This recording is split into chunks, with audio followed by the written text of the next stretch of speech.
Welcome to the Good Budget Way, where we share real-life stories about everyday people from all walks of life who spend, save, and give to what's truly important in life. I'm your host, Chien. I'm so glad that you all have been enjoying this podcast and hearing stories from people who are working out what it means to budget in real life. Thank you all for subscribing. Thanks for rating the podcast. That really helps other people who like the same kind of stories as you do find this podcast. You're listening to the 9th episode of 11 on Season 1 of the Good Budget Way. Last time we heard from Katie, who was here to share with us how she saved for the big expense of grad school. In fact, she saved 8 months' worth of paychecks in a 2-year period so that she could spend on what's truly important to her in her dream of becoming an architect. If you haven't heard that episode, definitely go back and hear how she did it and why. In this episode, we'll hear from Chi-Ming and Juliette, who will be here to share with us their story of how they sold one house and bought another, moving their family from one place to the new one. But their journey has so many twists and turns that we're actually going to bring you their story in 2 episodes. Now, here is a story of a family that's spent on what's important, decided what's enough so they can give generously, and on the way, they've deepened relationships with people and talked with those they trust. In part 1 of this story, you'll hear why they decided to move away from a place they loved, who they decided to sell their first home to, and how they gave generously in the process. Let's get into it.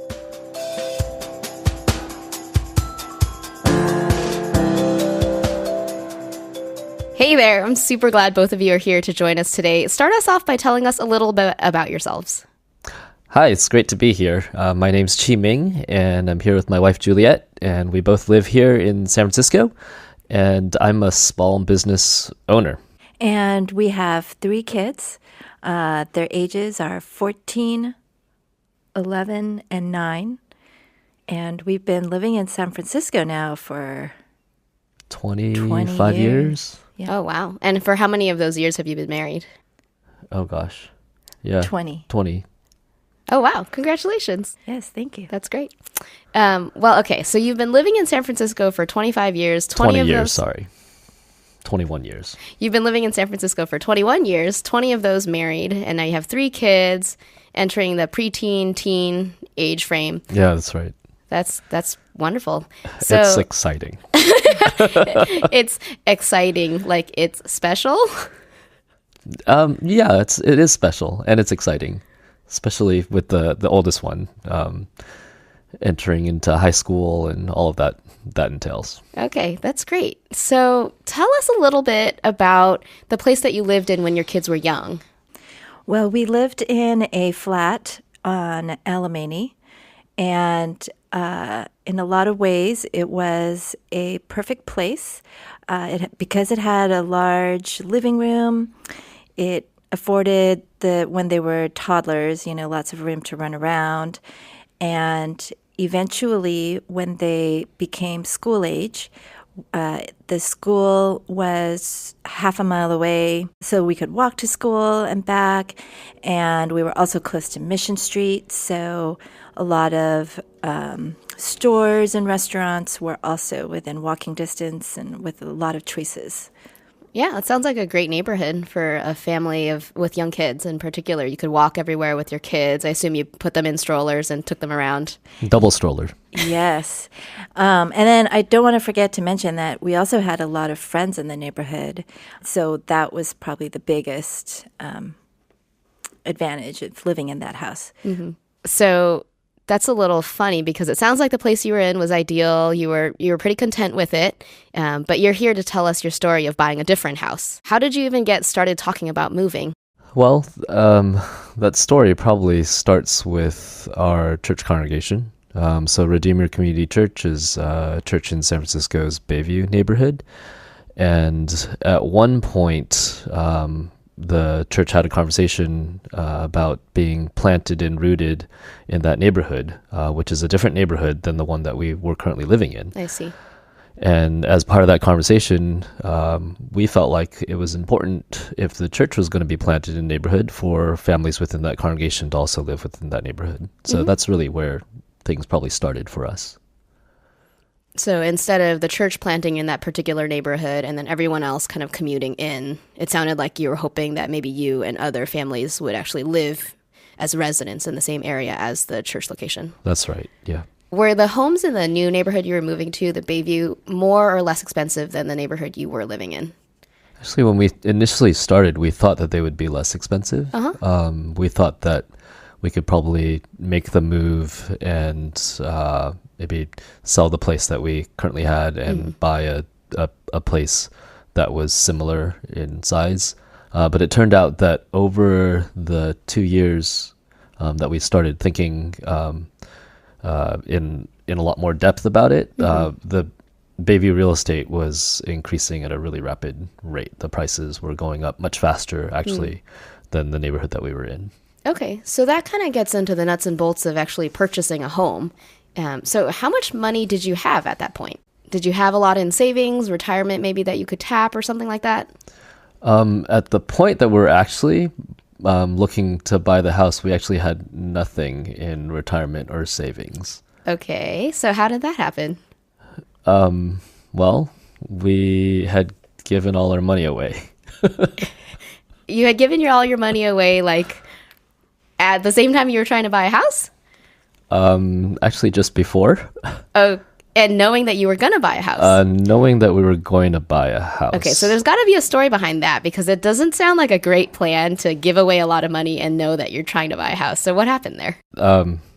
It doesn't sound like a great plan. And we actually had several people tell us that this doesn't sound like, how does that make sense? We had gotten the sense that God was actually calling us to give all of our financial assets away. It's been something that I think has been true for us for probably since we've been married, that maybe we would put it as there's a particular call in our lives to be generous with what we have and to not accumulate.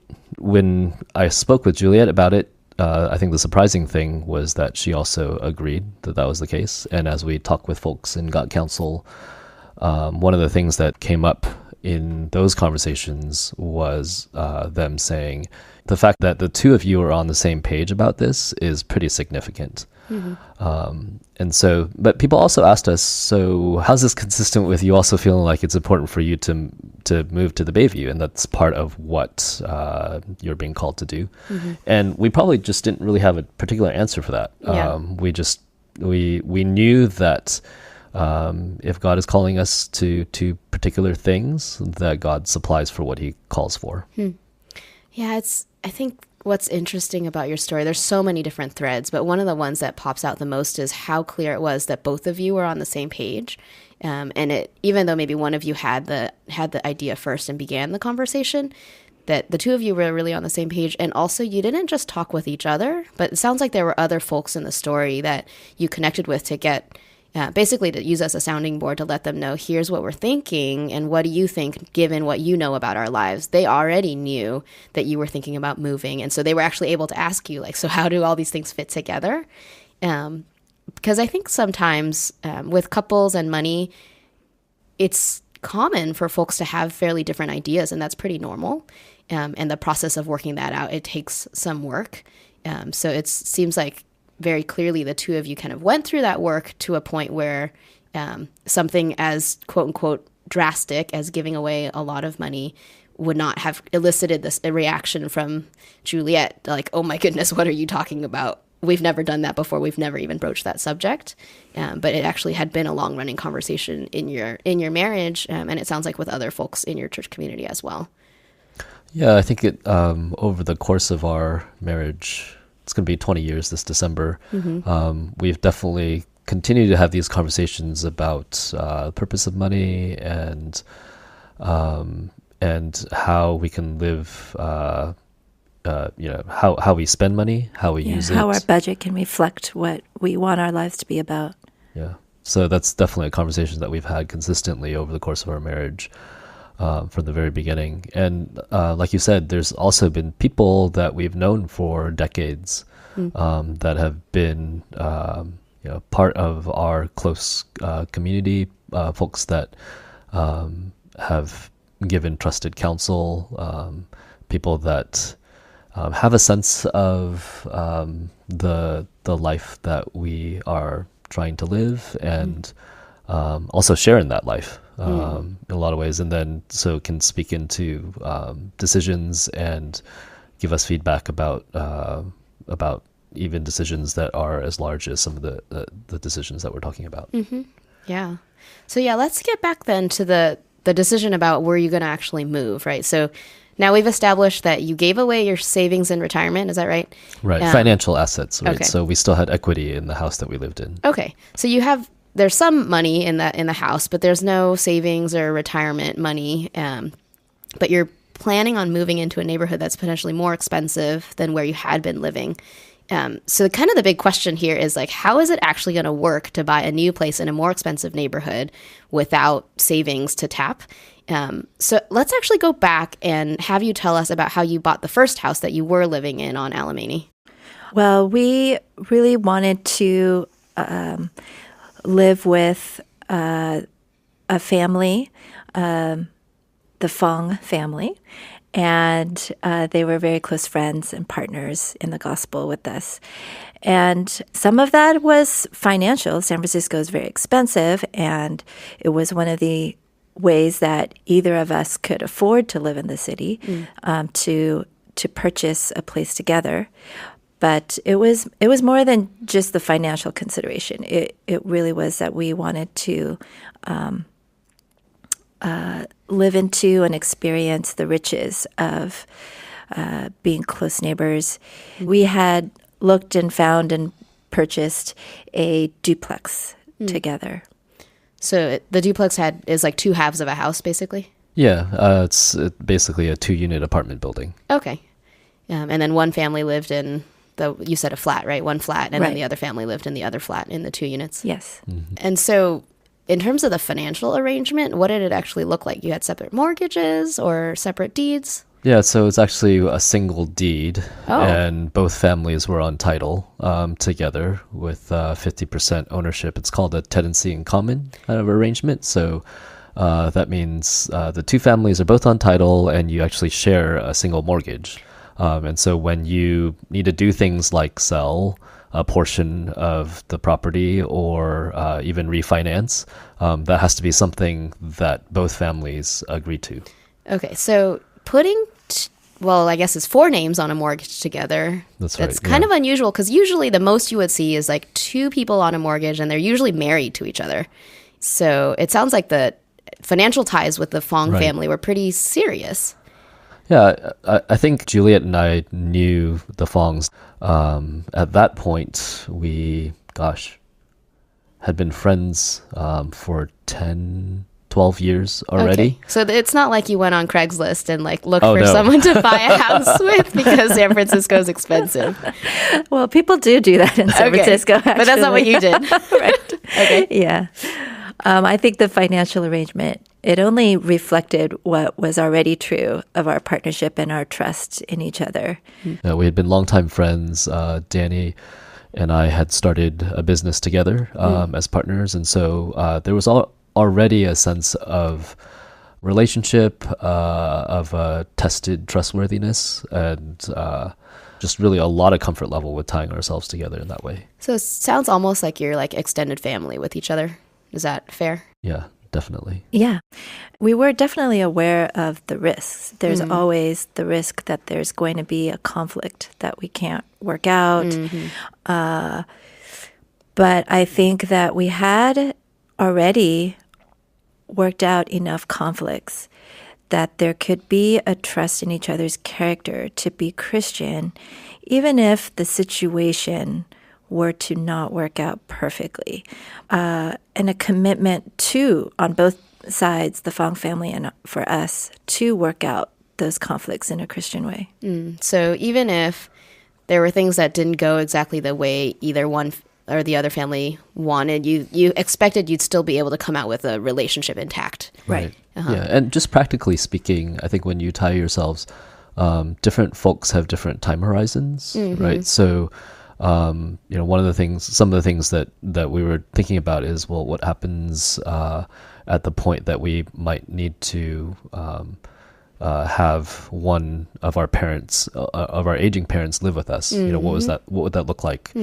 Could you do that in the current configuration? And if we needed to untie at that point when, you know, the other family wasn't yet ready to untie, then what does that conversation look like? So there's a lot of practical, just timing considerations that make the situation complicated. But like Juliette was saying, there's a trust that we can work that out and still have the relationship in, even not only intact, but I think deeper for it.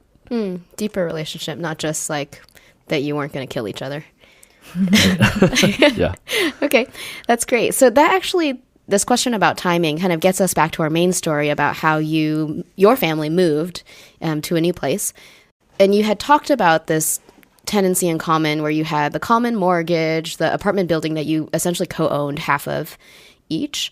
So you all decided you were going to move. Were they going to move also?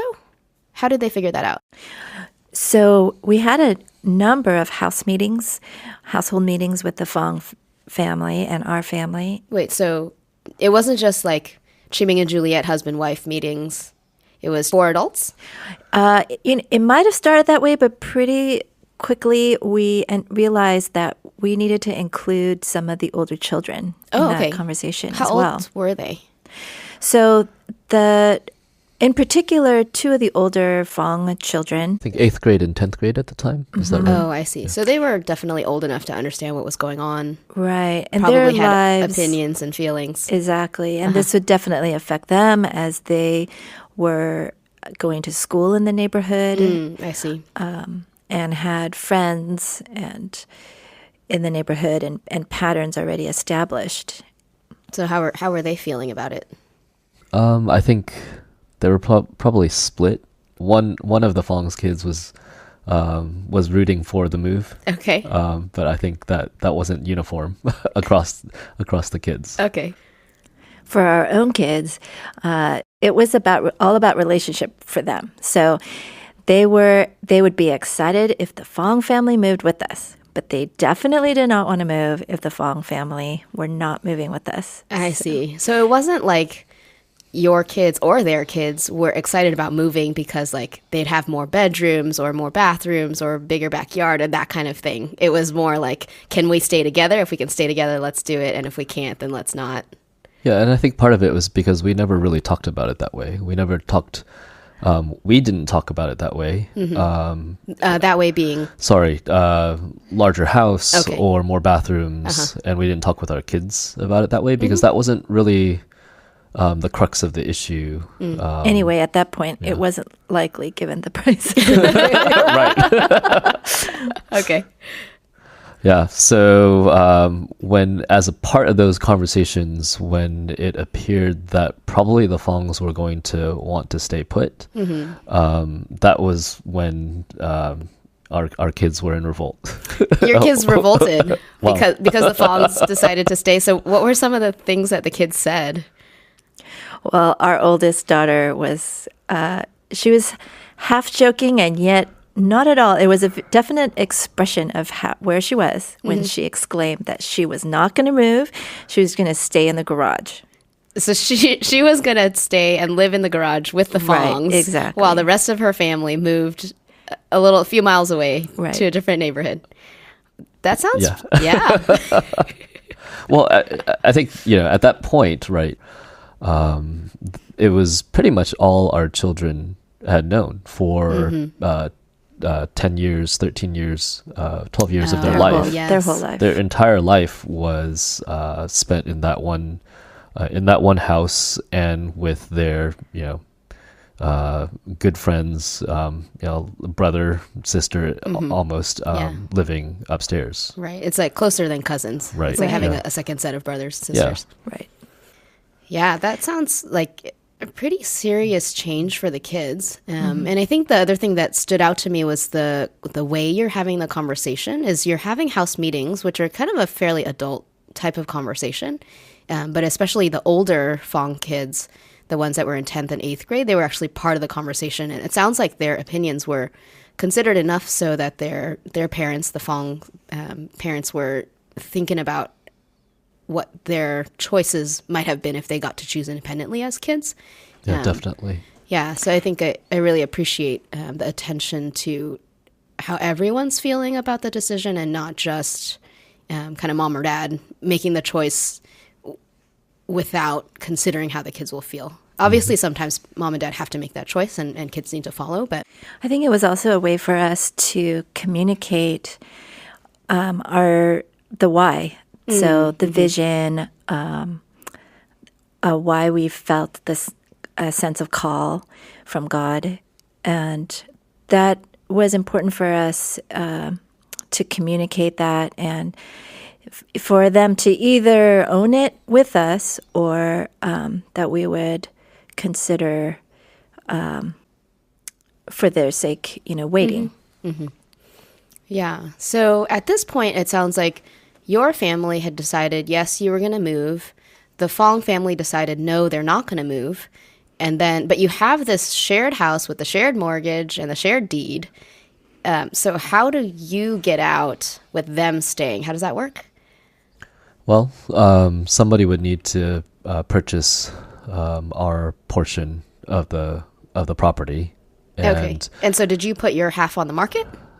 No, because the way that the building was configured, where there was common area, there was a shared common garage, there are rooms that we shared downstairs.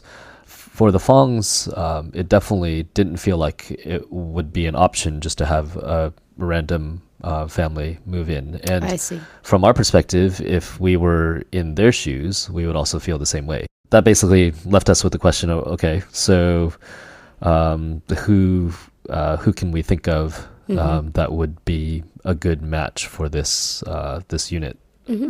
So who are some of the people that you considered?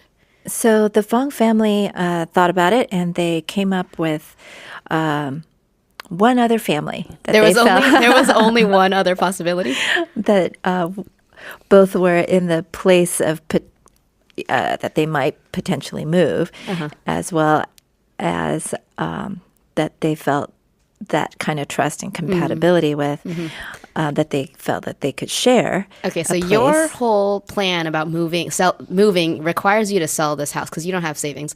So you need the equity that's in the place you're in, and you got to sell it to this one other family that maybe might be available and interested in living with the Fongs. Maybe might be. You're right. Okay, so what happened? And someone talked to them. Yeah, so this other family was the Lius, Okay. Peter and Jennifer, and Peter's a school teacher, had been teaching in the public schools for a decade or so, and they were renting in San Francisco. And I think for them, this when we talked about it, it sounded like they would be excited to also have some stability in their housing situation rather than being subject to possible rental increases. And it seemed like the unit that we were going to be selling would be a good fit for them.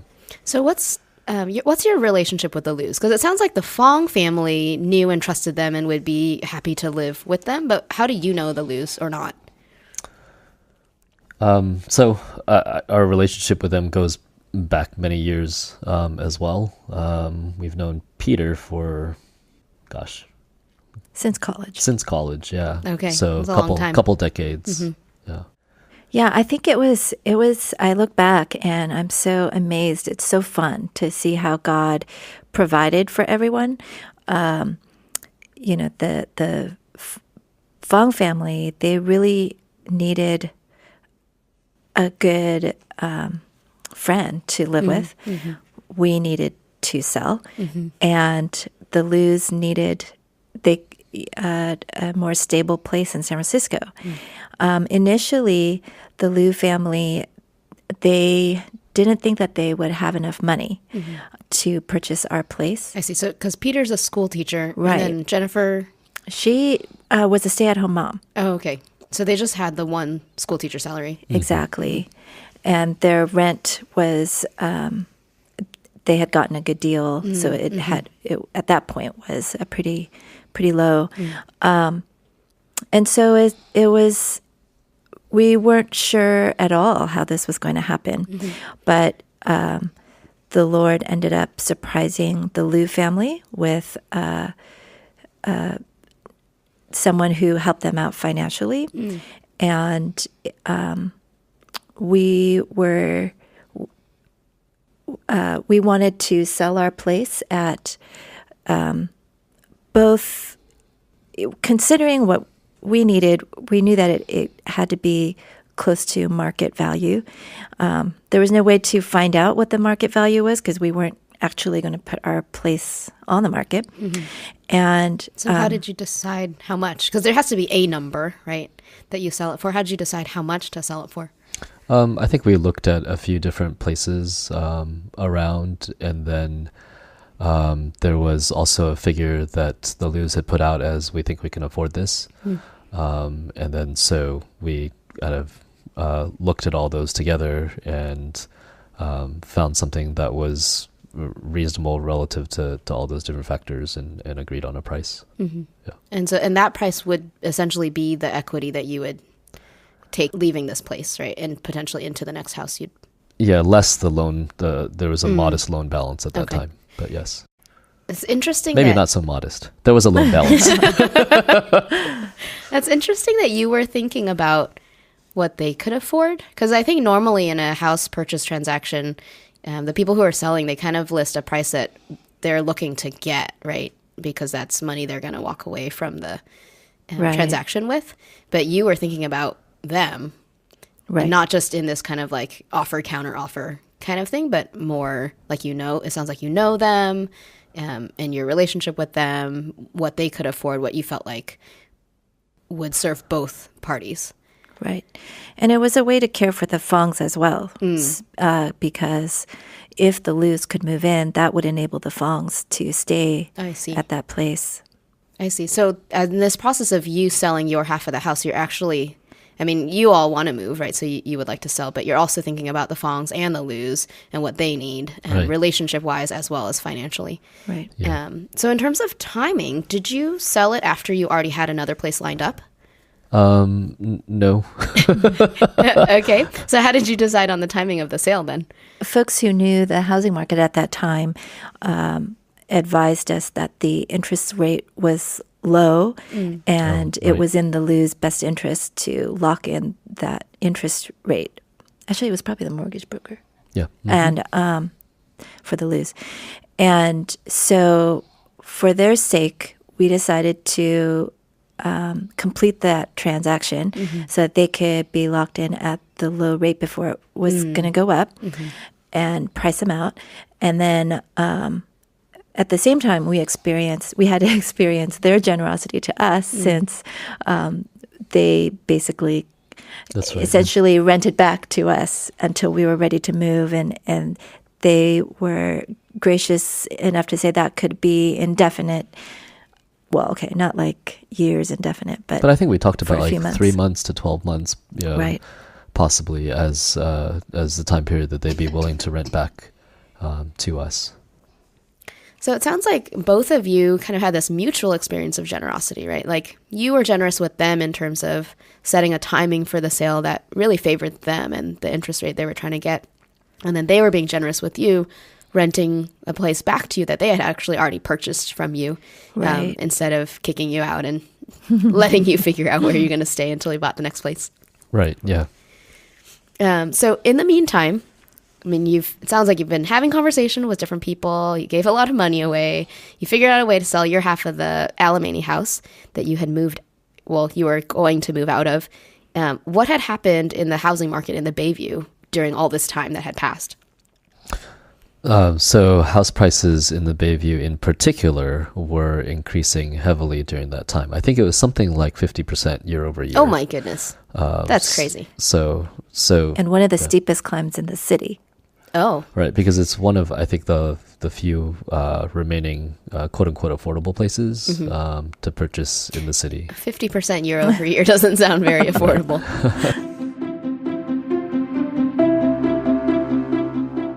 Wow, I am so glad that Chi-Ming and Juliette are sharing their story with us. In the first half of their story, I was really struck by the theme of generosity. They clearly gave generously, giving their savings as well as their retirement. Who does that? And then they also practiced gratitude. The Luz chose to rent the old place back to them, and I can clearly hear Chi-Ming and Juliette really being grateful for that and receiving it as generosity. The other thing that struck me was that they are truly budgeting with a why. They know what's important to them, both the giving as well as moving to a neighborhood, Bayview, that their church community wants to have deeper roots in. They are spending on what's important. And it sounds like they're going to decide what's enough, which might not be a bigger house, but in their story, it seems like really the main thing is relationships. That's what's enough for them. And that gets me to this other point, which is deepening relationships. It sounds like both in their conversations with the Fong family and the Liu family, the way they've chosen to live together and have really concrete financial ties in having common mortgages and selling and buying houses from each other. It meant that they got to live together. They had to work it out when they wanted to move separately. And it seems like that's really building richer and deeper relationships with one another. For me, I'm really inspired to budget with a why, similar to the way they have. They had the courage of their convictions to follow through and spend, save, and give to what's truly important in life, even not knowing what might happen. And I would hope to be that kind of person who would make money choices out of the courage of my convictions, even if I might not know what happens next. In the second part of Chi-Ming and Juliette's story, we'll get to hear what happens next. We've already heard from them why they decided to move away from the place they loved, give money away and have no savings, and how they sold their old place, but that really leaves us with where will they live? How will they pay for it with no savings? And the kicker, how will their kids feel about separating from the folks they love?